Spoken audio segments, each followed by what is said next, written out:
मंदिर है, गए कितने लोग गए हैं जगन्नाथ में? बहुत कम लोग गए हैं। तो जगन्नाथपुरी का जो मेन मंदिर है उसमें 4 द्वार है, ई द्वार, फिर दूसरा कौन सा अश्व द्वार और ऐसा करके, हाँ ऐसा करके 4 द्वार है। तो जो सी द्वार है वो मुख्य द्वार है, वहां पे गरुड़ स्तंभ है। तो वहां पर ये एंट्रेंस जो है मेन वहां से है, सीढ़ियां चढ़ के ऊपर जाने का। इसमें वो एक सीढ़ी के ऊपर वो स्टेप आता है, वो उसके ऊपर रिटर्न में पैर नहीं रखने का, ऐसे कौन सा वो वर्ड में कोई भूल गया कि कौन सा था, वो एक शिला है उसके ऊपर पैर नहीं रखते, वो मुख्य द्वार है। तो वहां से बाजू में जब थोड़ा ऊपर चढ़ दो तो राइट हैंड साइड पे आनंद बाजार करके है, पता है सबको जो गए हैं उन लोगों को शायद यही पता हो। आनंद बाजार, आनंद बाजार मतलब अपनी चौपाटी जैसा, अपनी चौपाटी का लगती है टाउनशिप में, पूरी पकौड़ी वाला जो टाउनशिप में खड़ा रहता है ना, वहाँ 4-5 लारी केले वैसे शाम को लोग वहाँ पे जाके आनंद लेते हैं। तो वैसा वहाँ पे पूरा भगवान श्री जगन्नाथ जी को जो मटकी के अंदर भोग लगता है भगवान को, और जो प्रसाद बनता है आता है प्रसाद के ऊपर भोग, वो पूरा का पूरा सीधा का सीधा वहाँ पर रखते हैं और वहाँ पर डिस्ट्रीब्यूशन किया जाता है पूरा प्रसाद का। वहाँ पे पूरा बड़ा मंडप डालते हैं। और फिर बाद में जो दूसरा अश्व द्वार है, पीछे की साइड से ऐसे घूमते हुए जाओगे तो पीछे की साइड में जो है अश्व द्वार जो है वहां पर एक कुआं है। मैंने शायद ये जगन्नाथ जी की कथा पिछले साल में शायद इसको और डिटेल में अच्छे से बताया था, मैं किसी को याद हो।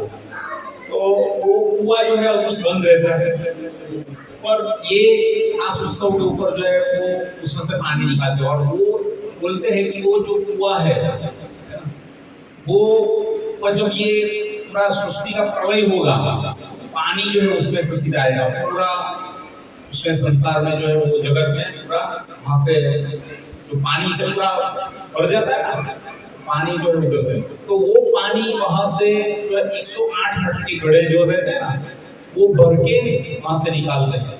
और फिर बाद में उससे जगन्नाथ जी, बलदेव जी, सुभद्रा जी, सुदर्शन चक्र, इन सब का जो है अभिषेक किया जाता है, समझ रहे?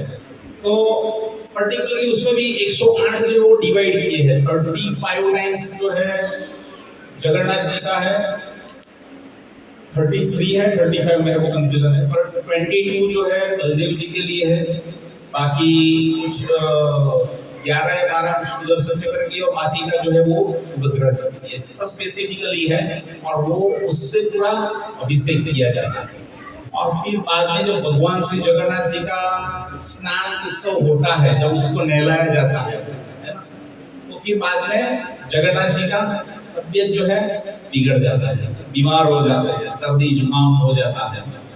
तो इसलिए फिर उसकी पूरी दवाई दी जाती है, औषधि दी जाती है, उसको ध्यान रखा जाता है।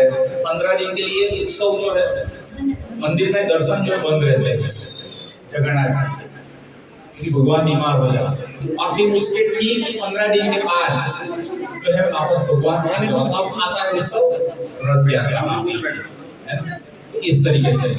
तो ये तो चैतन्य महाप्रभु उधर जगन्नाथपुरी में थे अपने सन्यास के बाद, अब जो है जगन्नाथ जी के 15 दिन के लिए जो दर्शन बंद हो जाते हैं। अब दर्शन बंद हो जाते हैं तो चैतन्य महाप्रभु तो भगवान के बगैर दर्शन के बगैर रह नहीं सकते थे। तो चैतन्य महाप्रभु जो है वहां से अराउंड 60 किलोमीटर दूर जो है आलारनाथ करके जगह है, तो वो आलारनाथ में जो है वहां पर भी भगवान के विग्रह और वो सब है, तो वहां पर जाके फिर बाद में वहां पर भगवान का दर्शन करते थे, ऐसा था। तो इस तरीके से ये स्नान उत्सव जो है संपन्न किया जाता है, जिसमें भगवान को घड़े जैसे बैल जो है वहां पर जगन्नाथ मंदिर में वहां से पानी भर के फिर उससे नहलाया जाता है। और फिर एक वो भी कथा थी, आज माता जी इसको बता रहे थे कि गणपति भट्ट करके भगवान श्री जगन्नाथ जी के भक्त थे, महाराष्ट्र के ब्राह्मण थे। और वो भी जो है भगवान के इतने शुद्ध भक्त थे और भगवान की बहुत तपस्या करके कीर्तन करके भगवान को बहुत आराधना की थी। और फिर बाद में भगवान से प्रार्थना की थी कि महाराष्ट्र में ज्यादातर गणपति का जो है गणेश जी की पूजा और ज्यादा है, आप लोग बताइए। तो वो गणेश जी को जिस रूप में देखते थे वैसा ही जो है उन्होंने भगवान से जगन्नाथ से भी प्रार्थना की कि आप उस रूप में आइए, मैं आपको उस रूप में इमेजिन कर रहा हूँ, देख रहा हूँ और मेरी आपको उस रूप में देखने की दर्शन है गणेश जी के फॉर्म में, जगन्नाथ जी। तो फिर भगवान जो है अपने भक्त जो अगर इच्छा करते हैं तो पूरी करने के लिए आते ही है। और फिर बाद में जो है भगवान ये गणेश जी का जो रूप लेते, गजराज उसको बोलते हैं, गजराज, और वो रूप लेके फिर बाद में आते हैं। तो ये इन दिनों में जो फिर दर्शन होता है वो जो बाद में वापस आते हैं तो वो गजराज के रूप में दर्शन होते हैं, इस तरीके से इसमें। तो ये पूरा स्नान यात्रा उत्सव जो है वो आज के दिन संपन्न किया जाता है। काफी सारे जहाँ पर जगन्नाथ जी के विग्रह है और मंदिर है, सनातन मंदिर भी है, सब जगह पे बहुत अच्छे से ये त्योहार सेलिब्रेट किया जाता है। तो हमारा भी सौभाग्य है कि हमने भी भगवान श्री जगन्नाथ जी के लिए जितना यथा योग्य कर सकते थे उतना पूरा प्रयास किया, तो भक्तों ने मिलकर और अच्छे से भगवान श्री जगन्नाथ जी की रथ यात्रा भी जो आने वाले दिनों में है हम लोग अच्छे से संपन्न कर सके, लोगों को कृष्ण भवनामृत प्रदान कर सके, जो कि प्रभुपाद ने ये पूरे जगत में, पूरी दुनिया में सब जगह पे हर एक कंट्री में जाके रथ यात्रा उत्सव सेलिब्रेशन जो चालू करवाया था और उससे काफी लोगों को प्रेरणा भी मिली। जगन्नाथ जी का विग्रह जो रहता है उसके सामने ताली बजाना, गाना और डांस करना, है ना। तो इसी से जो है भगवान प्रसन्न होते हैं।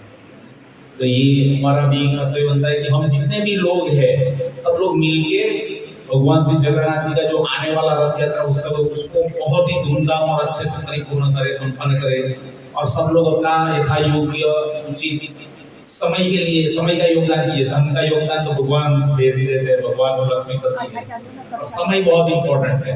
कई बार लोग बोलते हैं कि आप ऐसा ले लो, ऐसा है तो 5,000 10,000 और